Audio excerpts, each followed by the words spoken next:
All right, great. Well, thank you again for the invitation. This is really an incredible initiative run by students, and I'm really glad to be a part of it. I'm also very honored to be part of the other very esteemed faculty that are running this segment. So tonight I'll give an overview of peripheral nerve entrapments, and I have no relevant financial disclosures. Because this is really geared towards medical students, I just wanted to spend a few moments talking about mentorship and how my interest in peripheral nerve began. So Dr. Zager is a neurosurgeon at the University of Pennsylvania, and very early in residency, I was fortunate to scrub into a case of a patient with weakness in elbow flexion. The patient had an injury to the musculocutaneous nerve that serves the bicep. And the way that this was fixed in this patient was through what's called a nerve transfer. Here, a fascicle from a functioning nearby nerve that's either redundant or expendable can be basically spliced into a neighboring nerve that was injured. And if we think about nerves like wires, if there's a proximal injury, let's say in the brachial plexus, that this musculocutaneous nerve or wire is basically a dead wire. But if we take a live wire nearby and basically bypass the injury and hook it into the non-working muscle, over time, fascicles will basically march down this connection and reinnervate the muscle. So I was really blown away at the time by this, that the brain was able to send signals to the hand for the ulnar nerve and now switch and send signals to drive the biceps. So this really piqued my interest and got me on the path towards pursuing more training in peripheral nerve. One of my, basically this is one of the earlier nerve transfers that I also found very intriguing. This is referred to as the breathing arm. So in this case, again, trying to repair an injury to the biceps muscle, one can take a nerve serving the intercostal muscles. There are multiple ones, and then basically hook it into the biceps nerve or the musculocutaneous nerve. In the beginning, patients would take a deep breath and their arm would contract, and then over time, the brain was able to rewire and do these activities independently. So really this idea of cortical plasticity was something that drew me to the field. You know, other factors that are appealing about nerve surgery, and I put that in quotes. Dr. Zager once said that peripheral shouldn't apply to peripheral nerve surgery. It's something central, so we refer to it as nerve surgery. But one other benefit is that we're able to operate all over the body, so always seeing new anatomy, depending on the pathology, whether it's trauma or tumor. Many times, each case is very different. So that goes along with the complexity of the anatomy, for instance, working the brachial plexus or the lumbar plexus. Successful outcomes, really if a patient is selected well for something like an entrapment, which we'll discuss more tonight, this can really be a life-changing improvement for patients, really improve their quality of life, and patients do very well overall.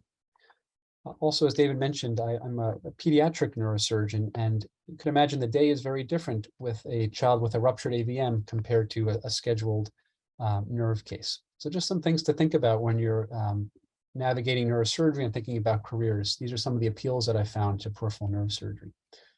One of the other benefits, I would say, is that it's truly multidisciplinary. Dr. Zager is a neurosurgeon. I did most of my fellowship time with him, but I also spent time with Scott Cozen, who was an orthopedic surgeon at Shriners Children's Hospital in Philadelphia.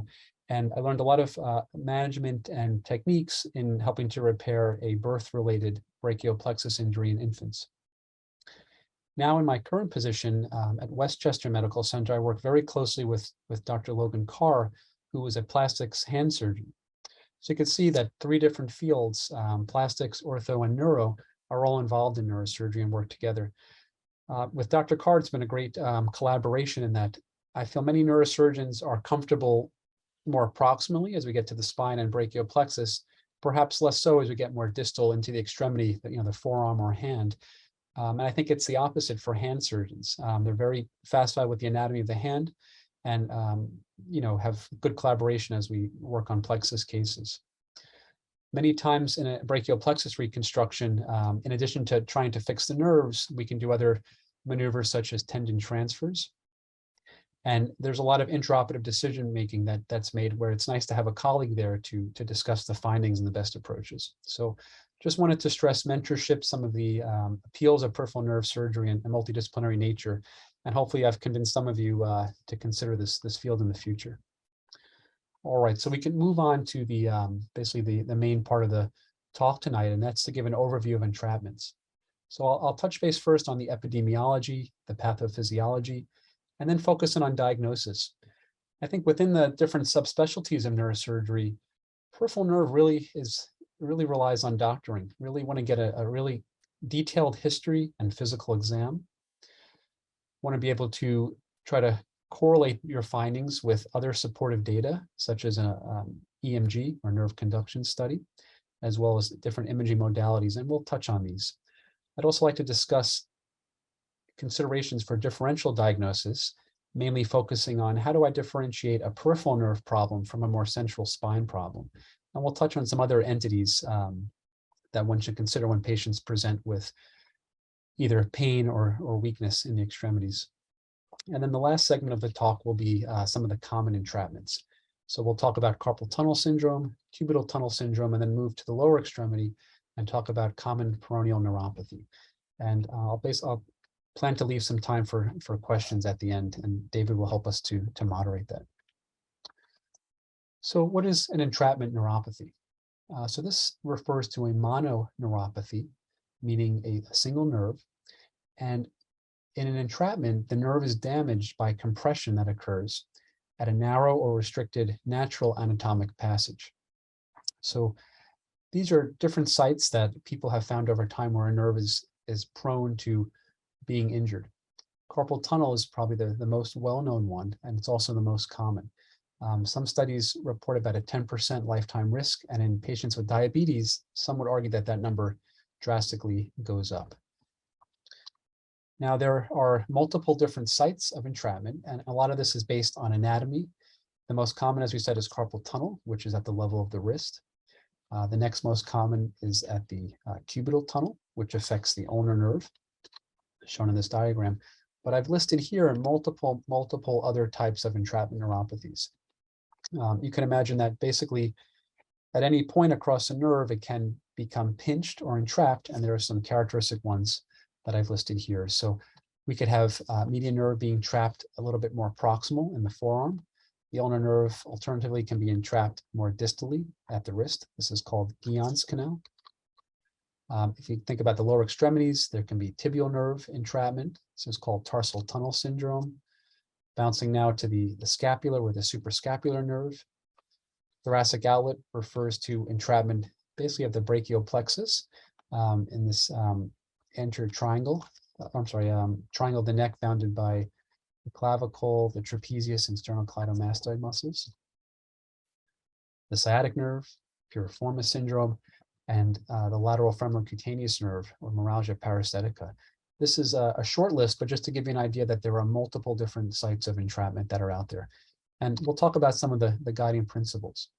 So if we think about pathophysiology, as we mentioned, these nerves are traveling through anatomic spaces. Over time, there can be some wear and tear, other issues where there's ultimately compression. This compression in turn can lead to ischemia, and that can lead to edema. So if we take a look at an ultrasound, this is looking at the median nerve in a longitudinal view. Proximal is towards the right side of the picture here. The FR here refers to the flexor retinaculum, which is a connective tissue band that basically forms the roof of the carpal tunnel and is what we open up during surgery to decompress the nerve. You could see that if we look just upstream or proximal, you can see a dilation of the nerve between these two markers, and then a more thinning of the nerve or normal diameter distally. Basically, you could think of this almost like a roadblock where there's traffic jam and traffic is building up upstream. So this relates, just visually can relate to some of these findings here of compression leading to ultimately edema or swelling of the nerve. So this is indicative of an entrapment here. Other data that can be useful, we can look at some electrical studies where in this is a picture of the lower extremity. Here's the fibular head, a very common site of entrapment in the lower extremity of the common peroneal nerve. When doing nerve conduction studies or electrical studies, we can look at the speed that electricity travels along these wires above and below the presumed site of entrapment and look for differences, with the idea that there may be demyelination or some loss of the insulation around the wire at the level of the entrapment, such that the electrical signals will travel much slower.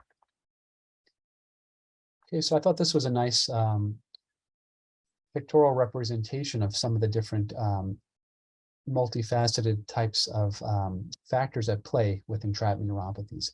So we talked about ischemia, we discussed edema. This can lead to fibrosis. We talked about focal demyelination at a site of entrapment. Ultimately, there can be axon degeneration, atrophy noted on exam, and then other factors, neuroinflammation.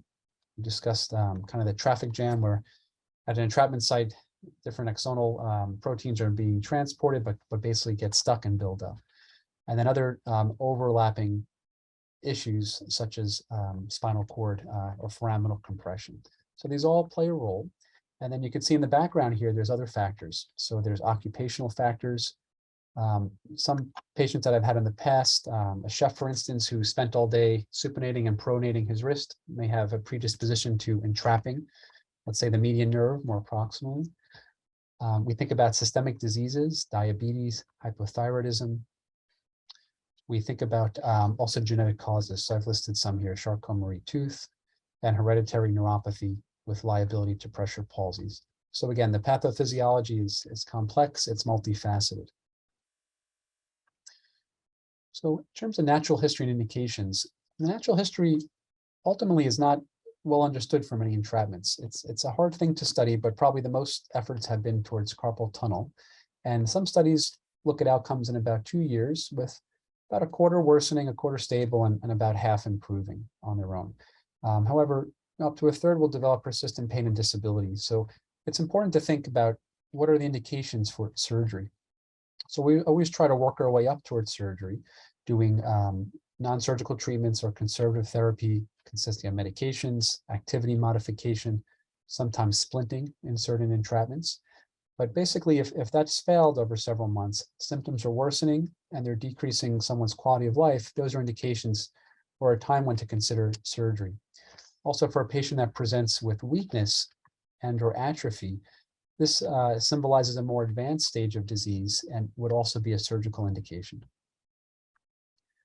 So I'd like to take some time on the clinical workup here. So we talked about history being so important. Really, any kind of nerve case, I always want to know the handedness of the patient, their occupation. I just saw a young patient today who was in the military. He works on, as an engineer, basically fixing heavy equipment, spends his whole day kneeling, basically squatting, and very much predisposed to a common peroneal neuropathy, which we'll discuss a little bit more. So getting their history is very important. Of course, wanting to characterize their symptoms, the timing, the onset, any trauma to the extremity. These are very important factors. Physical exam. So Dr. Spinner, who I've been to a few different courses, and he's another faculty member in this series, he talks about nerves doing 3 things: pain, motor, and sensory. So really want to focus your history and exam around these concepts. Finding out about the type of pain, the distribution of pain, whether it fits a dermatomal distribution or involves more than one nerve. Want to do individual muscle testing and then also sensory testing. There are lots of other physical exam maneuvers that are used in working up a patient with a presumed peripheral nerve injury. One is a Tinel sign. So this involves tapping over common sites of entrapment, let's say in carpal tunnel, tapping over the carpal tunnel itself. Many times an irritated nerve will, when you tap on it, will send a shock-like signal in that distribution of the nerve. So you'd look for a reproduction of the patient's symptoms in carpal tunnel in the first 3 or 4 digits. We had touched on imaging. So ultrasound has really grown in its use in the world of peripheral nerve surgery. It's widespread, relatively cheap, it's non-invasive. There's an ability to look at images in a dynamic fashion. For instance, you could look at the ulnar nerve when ranging the elbow back and forth. And we looked at how in entrapments, you can see proximal dilatation of the nerve upstream to the site of entrapment. MRI and specifically MRN or MR neurography is very helpful. It could delineate the pathology in its relationship to local anatomy. Here's just some examples. Really, besides carpal tunnel, one could argue that it's worth taking pictures of any entrapment, especially if something is atypical or rare. I get an image in every case where I'm concerned about common peroneal neuropathy, and one reason is you don't want to be surprised during surgery. This is an MRI showing a ganglion cyst in the region of the nerve, so something that helps to make you prepared and have a surgical plan for these cases. So I think one good takeaway is that for any atypical entrapment or things besides carpal tunnel, or one could argue cubital tunnel, it's probably safest to get a picture preoperatively. Other parts of the workup, so EMG, nerve conduction, these tests are supportive. A lot of it is dependent on the operator and the clinical question. So, many neurosurgeons do spine surgery, and if you look at a lot of EMGs, many times it will say bilateral carpal tunnel syndrome, bilateral ulnar neuropathy. Really, just like spine surgery, it's very important to correlate these data points with clinical findings. So if a patient has no hand pain, let's say, no atrophy, no weakness of the hand, but they're reading these findings, really have to take that with a grain of salt and make sure that the symptoms align with electrical findings and other findings before you consider any surgery. All right, so this is a slide that I adopted from a talk by Dr. Amgad Hanna at a recent course. I thought it was very helpful, and I wanted to go through it with you. So this helps to think about how do we differentiate between radiculopathy or a spine problem and neuropathy or a peripheral nerve problem. So right off the bat, the history, again, is so important. So when patients with a spine issue, typically they'll complain of midline back pain that radiates down the extremity. Say, doctor, I have pain in my back, it goes into my buttocks, it goes down my leg to the top of my foot. In a patient with neuropathy, they usually don't have back pain. Back pain's common, they may, but typically they complain, let's say, of a common peroneal neuropathy. I have knee pain, I have pain along the lateral aspect of my calf. Really want to make sure it fits that dermatome. Similarly, you think about weakness in a spine issue, you're more proximal, probably more nerves are affected. There'll be multiple muscles that are weakened. In a neuropathy, usually the degree of weakness is much greater. There's paralysis, there's atrophy, and it's usually for a single nerve. All right, so as you move more distally in the nervous system, things kind of hone in, and you have a more, in terms of sensory loss, a more well-demarcated area. Whereas in a spine issue, some of the dermatomes will overlap, more than one dermatome may be involved. The sensory loss is a little bit less well demarcated. Other exam maneuvers. So the Sperling sign is a test to look for a cervical radiculopathy or degenerative disease. Basically, you have a patient look to one side and exert an axial force or load on their head and see if that reproduces their symptoms. The straight leg test, when you have a patient laying supine, you can lift up their leg when it's extended at the knee and see if that reproduces some of their symptoms running down their leg. And then we discussed a Tinel sign, basically tapping on a common entrapment site and looking for an electrical shock or reproduction of symptoms. A lot of people have studied the sensitivity and specificity of these tests. The studies vary, but I think like anything else, you want to use it as another part of your workup and always take it with a grain of salt. We discussed EMG, nerve conduction. You could take a look at the paraspinal muscles. The thought is that if there's a spine issue, that it may be affecting these paraspinal muscles that come off the spine more proximally. And this can be checked on an EMG if you alert the person doing the study to your clinical question. And then, of course, imaging. Degenerative disease is very common as we get older, and you may see some findings, but really want to see if the findings are impressive enough to explain the symptoms on a spine MRI, or if it could be a nerve problem. Similarly, for a nerve issue, you'd expect to see occasionally some changes, but not always. Things you're looking for would be a tumor or mass, either from the nerve or impinging on the nerve, sometimes some increased signal in the nerve or edema. Whereas in a spine issue, those studies really should be normal. Okay, just something to keep in mind here. We don't have to go through each of these entities, but there are lots of different types of acquired neuropathies, and I think it's useful to think about different categories here. Things that you may see, Guillain-Barré, CIDP, vasculitis, metabolic, diabetes, infectious, things like leprosy, toxic lead poisoning, and critical illness neuropathies. So always to keep in mind if there are any of these predisposing factors at play. And then we discuss some of the genetic underpinnings of some of these diseases. And similarly, some additional diagnoses, we think about myopathies, neuromuscular junction disorders, really having a neurology colleague help to flesh these out is useful. Parsons-Turner syndrome or a type of inflammatory condition, and then lower motor neuron disease. So I put these here more just to be aware of them, that there are other entities in the more so the neurology world, but it does apply as a neurosurgeon to be aware of these. And I just wanted to bring some attention to that. Okay, so now we'll go through some of the different entrapments. So as we mentioned, carpal tunnel syndrome is one of the most common. So I was going to see, David, do you think any questions that have come up, or best to continue? You could continue for now. Okay, great. And I'll just keep an eye on the clock. We'll save some time for discussion at the end of questions. All right, so for the rest of the talk, we'll go through the three most common entrapments. So this carpal tunnel's entrapment of the median nerve. There's compression at the wrist in the carpal tunnel. And you can see in these diagrams here that this is an osteofibrous canal, basically sitting above the bones of the wrist. And you can see the different entities here. Again, can't stress enough the history in working up a patient with a peripheral nerve disorder. Many patients will complain of paresthesias and or pain, primarily in the thumb, index finger, middle finger, and the lateral half of the ring finger. Very classic story you'll hear from patients in the office that they say, hey, I wake up at night, I'm having to shake out my hand, I let it hang off the bed. Very, very characteristic of carpal tunnel. Sensory loss, many times in the same distribution as pain. And then weakness. A common question you could ask is, do you have difficulty opening jars? These kind of are very classic.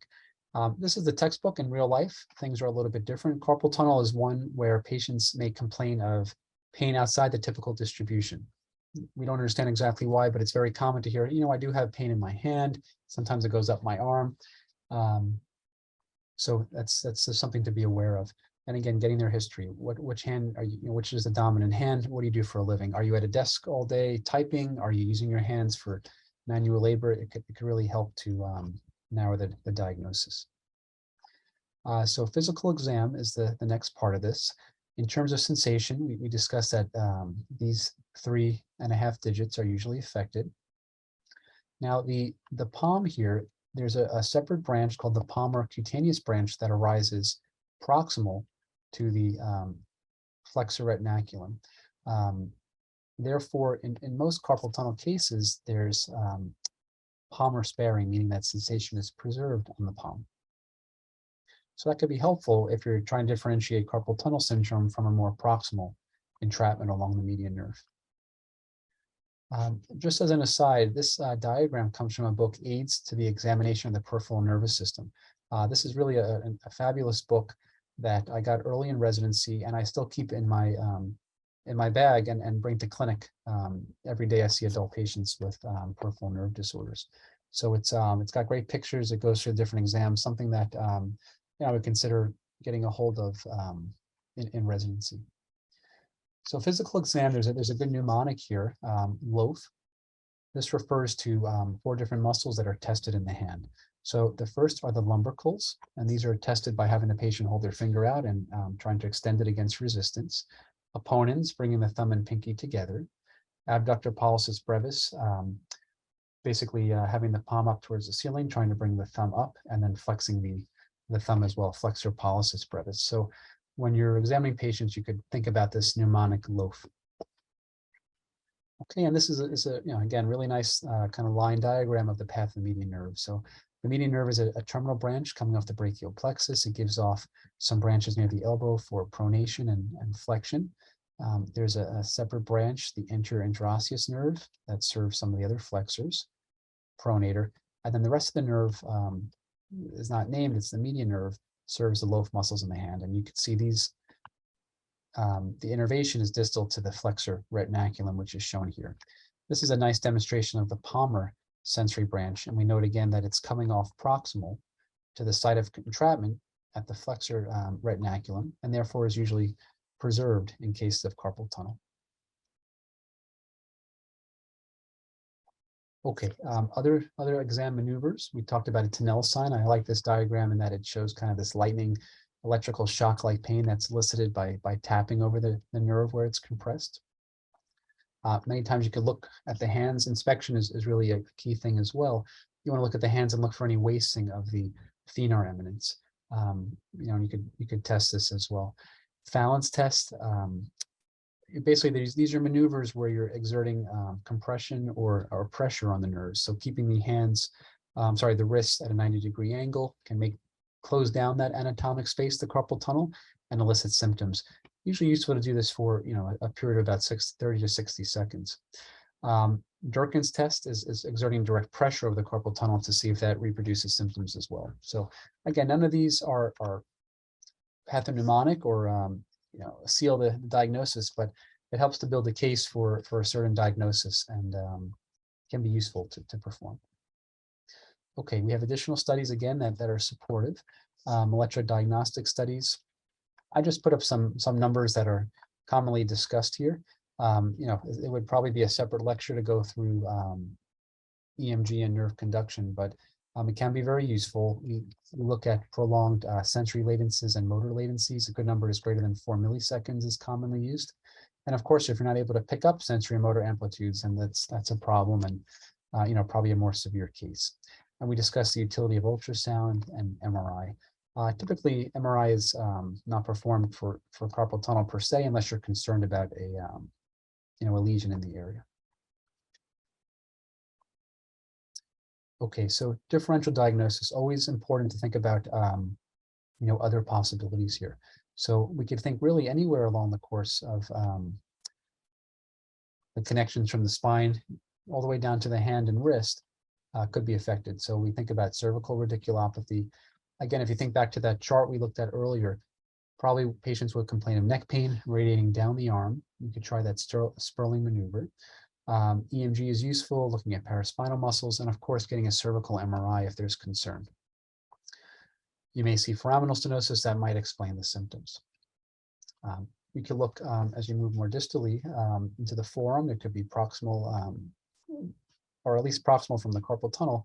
There can be entrapment. You could look for tenderness in this area, a Tinel sign, and again, looking at the motor exam. And perhaps here you have a lesion above the takeoff of the palmar sensory branch and do have some sensory loss in the palmar region of the hand. EMG, nerve conduction, again, talking with the person doing the exam to tell them your differential is very useful. Also think about other things outside of the neuro realm. So osteoarthritis, very common in the hand and wrist. If there's kind of more diffuse pain, getting an x-ray may be helpful. And if there's pain with passive movement. Okay, surgical management, I know we'll likely talk about this in a little more depth in some subsequent sessions, but in trying to manage a patient with this, as I mentioned, we always work our way up towards surgery. So activity modification, if they're typing, you can think about more ergonomic ways to do that at work. Sometimes NSAIDs. Typically, I recommend nighttime splinting, where for whatever reason, people seem to usually flex their wrist when they sleep. And wearing a splint at night to help keep it in a more neutral position, take off some of the pressure overnight. And that's gone a long way. I've had many people with pretty severe symptoms interfering with their quality of life who get great relief with splinting. So it's a pretty straightforward, cheap but very effective method of treatment. Corticosteroid injections into the carpal tunnel is another option.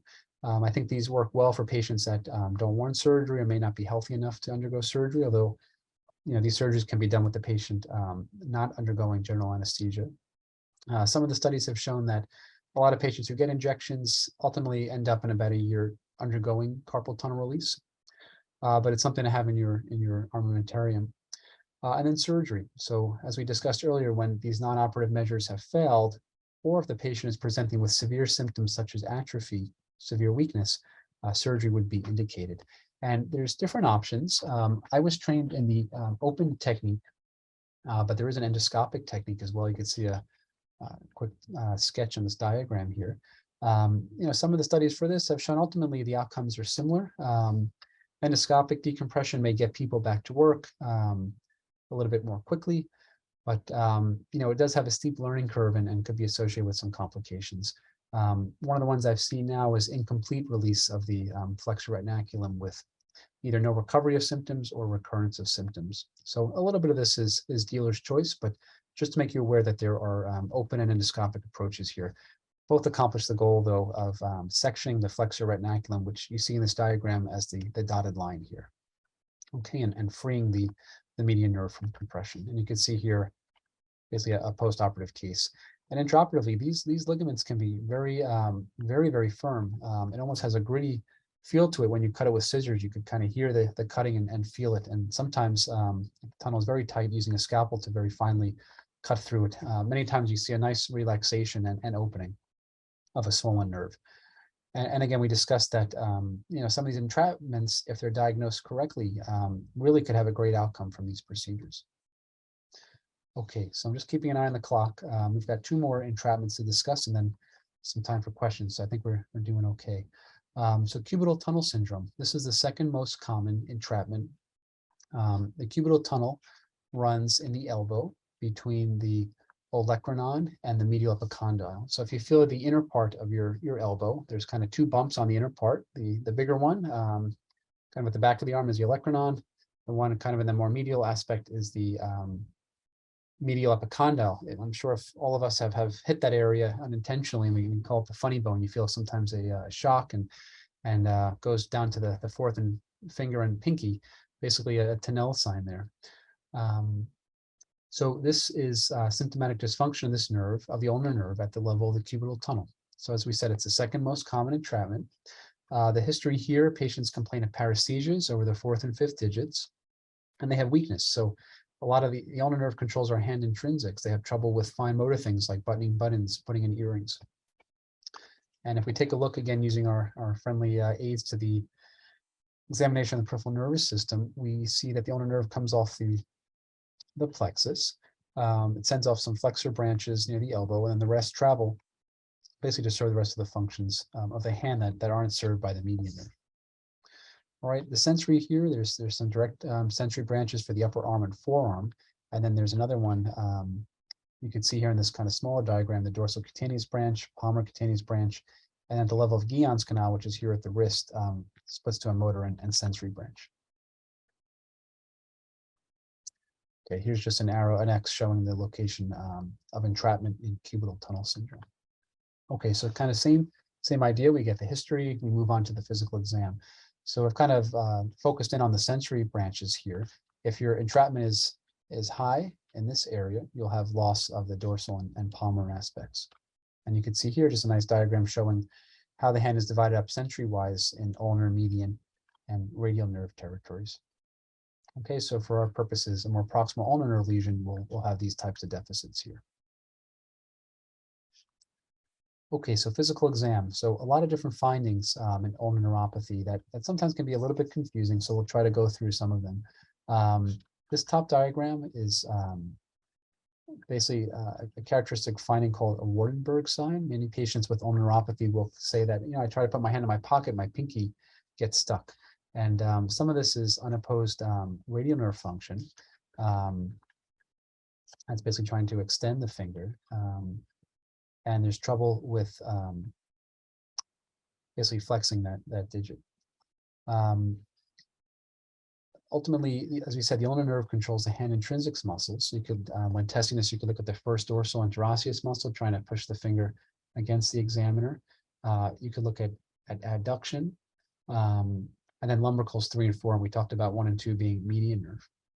A claw hand is a term that can be referred to different basically postures of the hand, and really depends on whether you're asking the patient to open or close the fist. So in more proximal nerve injury, there's trouble with flexion. So in this upper right picture, if you're asking the patient to make a fist, you see the median nerve innervated first and second digit are working, but the 4th one, 5th ones are not. In a more distal nerve injury, you're having trouble extending the finger. So here we're asking the patient to open their hand, and they're having trouble doing that. Something else that's a good thing to look for is atrophy. So we talked about thenar atrophy for the median nerve. Here we're looking at hypothenar atrophy. So again, inspection is very important as part of physical exam. Some other maneuvers to be aware of. One is called Frohman's sign.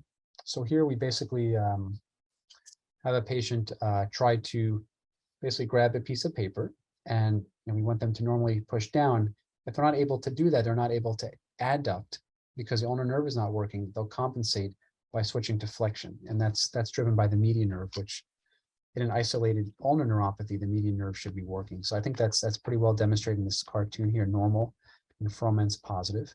You could also see in this picture that there's wasting of the first dorsal interosseous space. So that's basically the space here between the thumb and index finger. Okay, and this is one that you may hear about. Other maneuvers, you could look for a Tinel sign over the cubital tunnel. So striking the medial aspect of the elbow where the nerve is located, you'll cause a shock-like sensation going down the arm that may reproduce the patient's symptoms. In very slender people, you're able to feel the ulnar nerve pretty well at that area. Basically, in all patients, I do make an attempt to feel the nerve because in some patients, the nerve will sublux or actually dislocate, passing over the medial epicondyle. If this happens, you can imagine if this is occurring repetitively, you could develop a pseudoneuroma or irritation along the nerve at this site. And if that's detected either preoperatively or intraoperatively, rather than simply decompressing the nerve, we'll do what's called a transposition, where we move the nerve to a new spot rather than having it get injured repetitively at its original location. So ultrasound is, in patients that have a larger body habitus where I can't feel the nerve, I will usually get an ultrasound to assess for any subluxation or dislocation. And it's also helpful to look for any swelling, again, proximal to the entrapment, like we looked at in those pictures for carpal tunnel syndrome. And then, of course, electrical studies, you could see focal slowing across the elbow. Just like we talked about for the common peroneal nerve, you could measure the speed along the ulnar nerve above and then below the elbow, so below the site of entrapment, and look for sometimes drastic slowing that occurs more distally. I should mention also that people have studied this with what are called inching studies, where you can really try to localize the site of compression. Okay, so differential diagnosis, again, you want to think broadly in evaluating these patients. Another somewhat less common, but well-recognized entrapment site is at Guillen's canal. So this is here at the level of the wrist. This abuts the carpal tunnel. Basically, this is very common in bikers who are, bicyclists who are on where this part of their hand is against the handlebar for hours or more. Here, if we think back to those sensory diagrams, you'll have loss of sensation in these regions. You may have a Tinel sign in this area. And then again, electrical studies and imaging can be helpful. Since it's a little bit less common, always recommend an imaging study. There could be a ganglion cyst present or other pathology. Thoracic outlet. In these cases, patients commonly complain of pain with overhead movement. The pain is usually somewhat diffuse. There's an entity called the Gilyot-Sumner hand, where there's atrophy of both the muscles innervated by the median and ulnar nerve. Very, very rare to have this true neurogenic form. Others have this more kind of aching pain with preserved neurologic function. Many times there are structural entities such as a elongated transverse process of C7 or a cervical rib that can impinge in the thoracic outlet, which again is an anatomic space where the brachial plexus travels. And just like carpal tunnel, there's basically narrowing and pressure or compression along these natural paths of the nerve. So many times, let's say with a cervical rib, the lower portion or inferior portion of the brachial plexus is irritated, and that provides, basically turns into the ulnar nerve more distally. So something else to think about in examining someone you think has ulnar neuropathy. And then of course, cervical radiculopathy, just like we talked about for the median nerve, these patients will probably have neck pain, pain going down the arm. And the studies we discussed apply here as well to the ulnar nerve. Okay, next I'm going to just pick up the pace a little bit so we have plenty of time for questions. So for management, Again, mild to moderate symptoms, activity modification.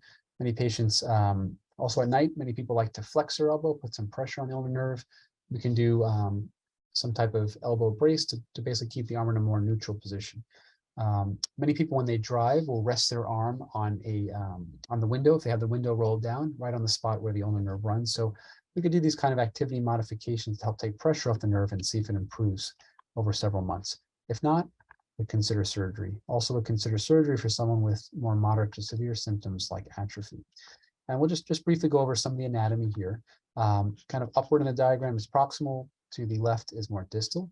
You can see really the most common sites of compression are here. There's Osborne's fascia, which is basically the roof of the cubital tunnel. As you go more distally, there's some compression at times between the heads of the flexor carpi ulnaris. And then more proximally, people have reported arcata struthers. Okay, so this same orientation as before. It shows the skin incision. You're making an incision between the olecranon and medial epicondyle. Many times the nerve is closer to the medial epicondyle, so I'll bring my incision a little bit more close to the medial epicondyle. Usually for a patient who has not had surgery and there's no evidence of subluxation or dislocation, I'll begin with decompression. And we talked about some of these entities that you want to open up here. Arcuate ligament is another name for this structure between the heads of the flexor carpi ulnaris. All right, so this shows some of the common compression sites along the ulnar nerve. There's another entity called the medial intramuscular septum, above and below the elbow, which if you do a transposition, which I'll show in the next slides, very important to remove this segment as well to avoid any compression. Here's just some ultrasound pictures. This is kind of a diagram here. This is the medial epicondyle, the olecranon, the groove where the ulnar nerve sits. And you can see with flexion, here's a nice circular nerve by the asterisk. As you flex, this nerve starts traveling upward. Here it's very much compressed, and then it's actually made its way over the hump to the other side of the medial epicondyle. So this is a patient that would undergo a transposition, and that's shown in this cartoon here. Basically, we have the ulnar nerve here. It's decompressed, it's mobilized. In this common flexor mass, cuts are made. This is called a Z-plasty. You can see the shape of a Z here. Basically, you basically take these two flaps, you open them up, and you suture them together. So now you've mobilized the nerve out of its common spot, which you see here, over the medial epicondyle, and basically to prevent it, the nerve sometimes could have some memory. To prevent it from going back, you suture in these flaps to keep it in this new location. So again, very important to remove the medial intramuscular septums, make sure everything is smooth below the nerve, that there are no kink sites that you've created, that the nerve is nice and straight. I'll mobilize the arm up and down to make sure that's the case. And also very important to make sure that this sling is not too tight, that you can fit at least 2 fingers underneath it to avoid creating a new entrapment. And in the last few minutes, we'll kind of wrap up with the common peroneal nerve. So just to briefly review the anatomy, the sciatic nerve divides a little bit more proximal above the knee near the popliteal space, and it goes into the common peroneal nerve and the tibial nerve, which is not shown in this diagram. You could see that the common peroneal nerve is very superficial, kind of makes this almost right angle bend. Then it will split into a deep branch and a superficial one. The superficial branch controls eversion, where the deep branch is more responsible for dorsiflexion. All right, so those are the 2 functions of the common peroneal nerve. The tibial nerve will help with plantar flexion, so pushing down, let's say standing up in your tip-toes. Now this, again, getting the history is very important here. Very prone to trauma, patients that are habitual leg crossers, do a lot of squatting. Some casts that may end right at this level can irritate the nerve. Tight stockings, and even I've seen a report of tight jeans causing this. Again, if we think back to that multifactorial diagram at the start, metabolic. So if we think about weight loss, there's an entity called Slimmer's palsy, where patients that have pretty significant weight loss, about 60 to 80 pounds in a short period, will show this. So I think during COVID, I had a few patients who, were bedbound for a period of time, lost significant weight, and had common peroneal neuropathies. You could argue part of that is not just weight loss, but critical illness neuropathy, being in bed for so long. But just an interesting kind of finding here to be aware of. And then again, like the patient, or I showed in a prior diagram, you could have other masses in this area like ganglion cysts or tumors. I saw someone recently with NF or neurofibromatosis who had a neurofibroma, relatively small, but enough in this tight anatomic space to lead to a mild foot drop and pretty severe pain along the lateral aspect of the calf here. So this is in some ways the carpal tunnel of the leg, in that it's the most common entrapment in the lower extremities. And we talked about why that it's so susceptible to injury, being superficial and kind of making this turn here. So again, as I kind of harped on throughout the talk, history and physical, so important. You want to find out, has the patient had any direct trauma to the knee? What's the distribution of their pain, their strength, their sensation? Usually you could see here that the common peroneal nerve, some people refer to it as the fibular nerve, will serve the lateral aspect of the thigh. The deeper part serves the first web space. And then both the tibial and common peroneal nerve give branches to the sural nerve. The bottom part of the foot is more plantar nerves coming from the tibial nerve. Okay, so kind of a key feature here for common peroneal neuropathy is weakness of eversion and dorsiflexion, and we'll touch base a little more about that shortly. And then some additional findings, you can look for tunnels at the fibular head, and then electrical studies showing slowing across the fibular head. So this is kind of a commonly tested or discussed entity, how to differentiate between a lumbar radiculopathy and a common peroneal neuropathy. So a lot of this, if when you're thinking through this, and you'll probably do it a few times, just think about the function of the common peroneal nerve. It does dorsiflexion and eversion. It does not do inversion. So if you have a common peroneal neuropathy, you'll have weakness in dorsiflexion and eversion, but preserved inversion. Now, if you move more proximally and have a spine issue, as we talked about early on, multiple nerves will be affected. You're going to likely have weakness in all three. You'll have decreased dorsiflexion, eversion, and inversion. So if inversion's affected and other movements, think a little bit more spine. If inversion is preserved, that pushes a little more towards common peroneal neuropathy. All right, and then also it's useful, again, to think broadly. Could the patient have a meningioma on the contralateral side that's pushing on the leg motor area? So very possible. Could they have a more proximal spine lesion? So, other imaging studies like an MRI of the brain or spine can be helpful.